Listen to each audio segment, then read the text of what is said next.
জিয়া মঞ্চ লালমোহন সদর ইউনিয়নের নতুন কমিটি গঠন করা হয়েছে। রবিবার মাগরিব বাদ লালমোহন উপজেলা ও পৌরসভা জিয়া মঞ্চের কার্যালয়ে এই কমিটির অনুমতি দেন লালমোহন উপজেলা জিয়া মঞ্চ। এ সময় লালমোহন উপজেলা জিয়া মঞ্চের সভাপতি মোহাম্মদ জিয়াউল হক আব্বাস বলেন, জিয়া মঞ্চের কাজ হল আসন্ন নির্বাচনে সবাই ঐক্যবদ্ধ হয়ে ধানের শীষের পক্ষে প্রচারণা করতে হবে। আমাদের নেতা মেজর অবসরপ্রাপ্ত হাফিজ উদ্দিন আহমেদ বীর বিক্রমকে লালমোহন সকল ইউনিয়ন থেকে বিপুল ভোট দিয়ে জয়যুক্ত করতে হবে।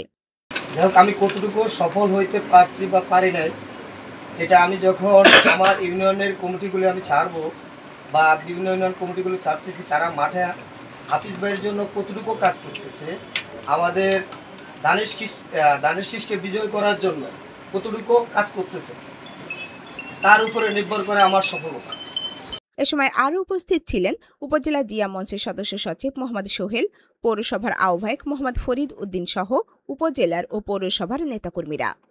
এ সময় লালমোহন সদর ইউনিয়ন জিয়া মঞ্চের নবনির্বাচিত কমিটির নেতারা বলেন, আমাদের একটাই কাজ হলো সবাই একসাথে ধানের শীষের পক্ষে কাজ করব।